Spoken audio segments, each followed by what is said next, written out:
now Westfield 2.0. It's scary. We've got McDonald's at every block. We got Starbucks. They took all the Victorian homes down, underground railroads down. Fuck all of that. Trees they down. They killed the history of the city. Yeah. It's really sad to me. That's bullshit. Yeah. I mean, my small town of Roscoe, I'm sure, has grown tenfold since I had been there last. I mean, it's been a decade, for fuck's sake.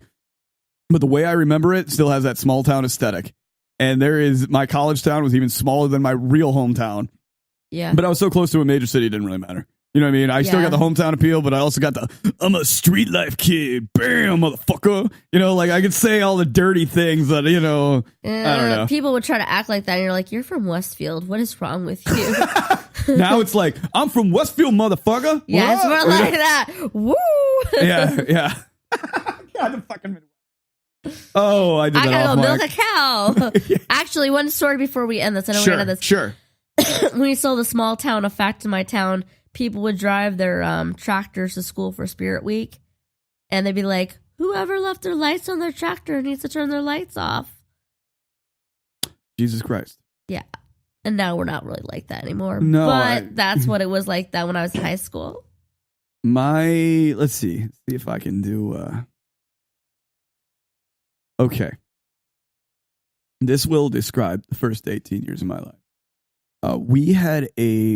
We lived in a neighborhood that was about 2 miles away from the, okay? Uh-huh. And it was very hilly, had a lot of hills. So, and it was off the beaten path. I mean, not really, but it was pretty far out there considering if you have a McDonald's like 5 minutes away from you, you at least had 15 minutes to go into town. It's not like that anymore. I promise you that. But I remember when we had one family move out and we had a black family move in. It was the first black family in the neighborhood. It was the major discussion for a long time. Oh, wow. If that tells you the kind of aesthetics of small towns that I lived in, it was just our neighborhood. I mean, there were plenty of black people who lived everywhere else, but I didn't really see my first black person until like middle school. We didn't have many African-American families in my town at all. That I can see in Indiana. But with Roscoe being 10 miles away from Rockford, I would expect to see more integrated ethnicities within, but now it's different. We had a very white and then Spanish. We always had Spanish people. The Mexicans came later. Mm-hmm. Like when I was a little older. Right. And it's like they migrated north. Like they kept going, we'll stop in Texas. Nah, fuck that. Let's go to Oklahoma. Nah, fuck that. I'm going to keep, you know what I mean? Like shit kept scaring them. So they kept going more and more north. Well, I mean, I have relatives that are Spanish. They're Mexican. Mm-hmm. But these people, which like I said, a boyfriend from Puebla, or whatever. He wasn't really my boyfriend, but I call him my boyfriend. They were all came from Puebla, like this little area. Really? And they all just... Have you been to Mexico? No, I've never... And they all want me to go there, but I just... It was too complicated, so I never went. What about now? You go to Mexico now? It's really a question, because I also have been pondering that question for... And I'm not talking about Puerto Vallarta or fucking Cancun. I'm talking about mainland... fucking seriously, I know that the cartel is active in this area. Well, they're not. They're not really big into Puebla. They're not really over there because it's such a. It's a. Well, they're not even. They're not even there. They're outside of there. So it's like It's a very Indian. I forget what he told me. Like a very like Indian place. So it's like an Indian reservation in New Mexico. I mean, in Mexico, not New Mexico. Fuck that. They're very. We're not talking about meth here, guys. We're talking about actually Indian people.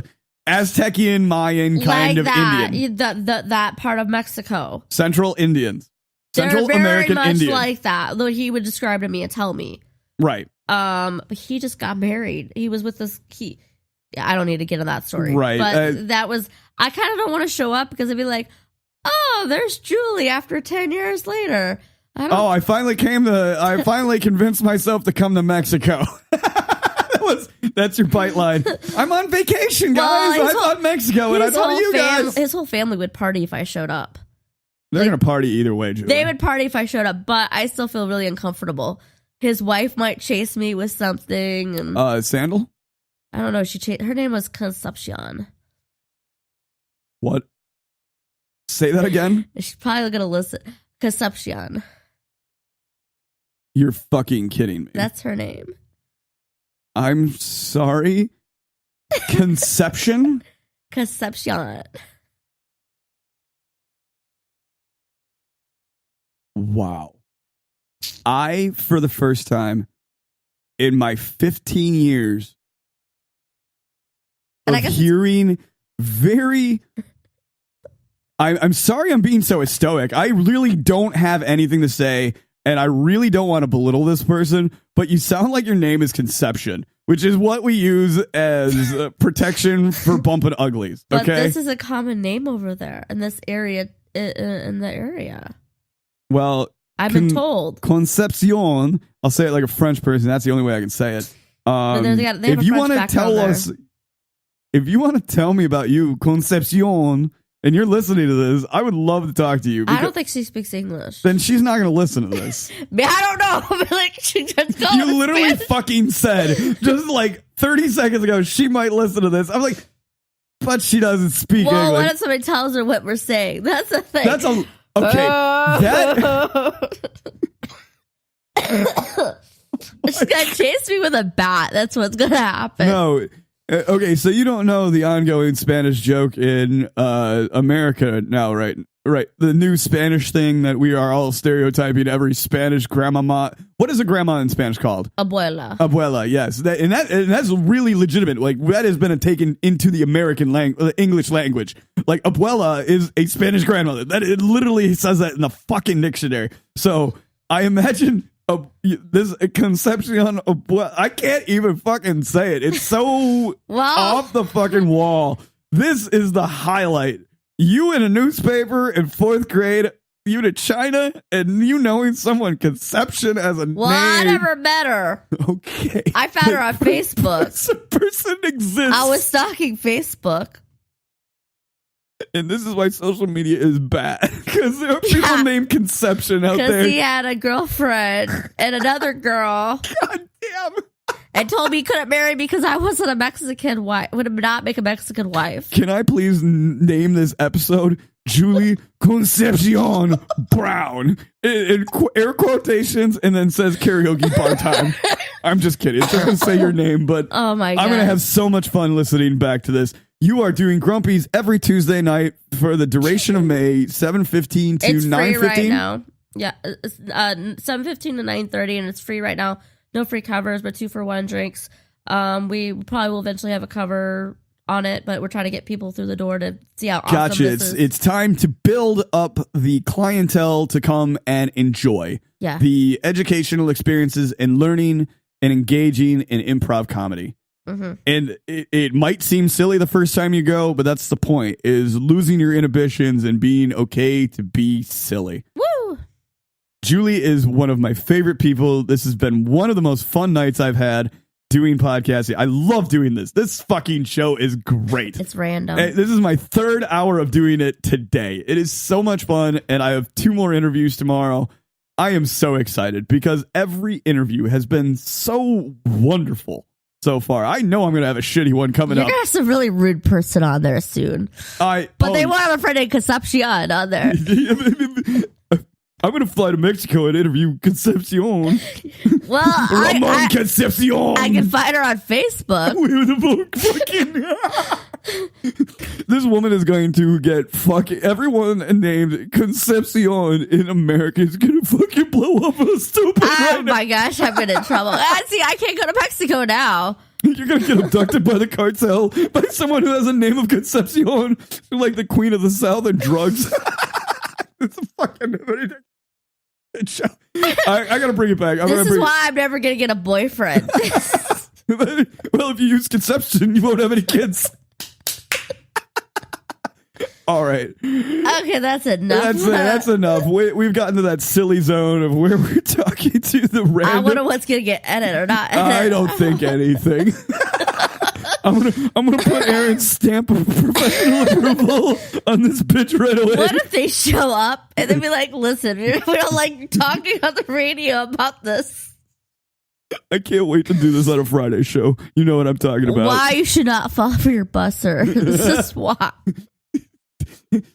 you can see Julie every Monday. I mean, excuse me, I can't even get my shit together. This is great. Oh, and more love stories from Julie. It's like Delilah, but Julie's story. Delilah's trash. Oh, before we exit, I want to say one of the best the things that she said off mic that I have to say. Oh no, I'm crying. Oh, I know. Just get ready because you're gonna love this next part. I'm gonna advertise you out, and then we're gonna go on for the rest of the night. I can't even do this anymore. All right, Julie's gonna be at Grumpy's from 7:15 to 9:30 every Tuesday for the duration of May. She's also doing Kids Fringe, which teaches kids to develop and have a better sanity in life and be able to handle this shit. She also performs open mics quite often if she's there. She does Grumpy's. I'm assuming that she's going to start doing Grumpy's almost every Tuesday with...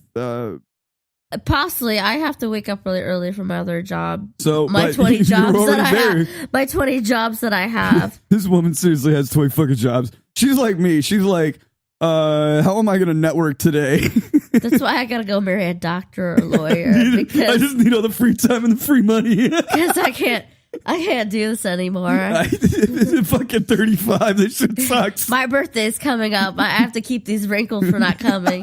I gotta eat the chicken feet more. And if you see Julie doing her exercises, standing on my head, she's standing on her head. She literally was standing on her fucking head. Yeah, I need to start. It's literally. It's not figuratively. She has done it. I have seen it. It's fucking hilarious. But the thing is, I'm not very tall, so it looks like I'm just upside down. Oh my god, Julie, I've had so much fun. Okay. This is so much fun. And we're not drinking, we're promise. No, we're not drinking. We're just... She had a glass of wine and I smoked some weed. So we're just at the normal place of doing podcasting. So Woo! Woo! So when we have our next episode, I don't know what we're going to talk about. I don't know either. But it's going to go from the 4th grade newspaper to I don't know what. My next love affair. We don't need to talk about because Julie doesn't have normal relationships. They've never been real. They're I feel like you're Catholic priest right now. Take 10 Hail Marys and get the fuck out. I'm not even Catholic. I'm Jewish, bitch. I don't even know what I am. No. Okay. All right. Before we cut this off, I'm going to tell you the one thing Julie said off mic because I did that with Anthony. Oh, no. And I think this is a new thing because they're so free with me when the mics are off. But when the mics are on, the way I'm playing with my belt, I know that looked weird for a second there. Oh my! All right, don't make me Julie's most recent statement of things that made it off mic. I think I'm turning every boyfriend I have gay. You guys have a wonderful evening. Find out what that means on the next Salty Aaron show with Julie Brown. Fuck yeah, we're out. Have fun, Julie. Thank you for coming on. This is fucking brilliant.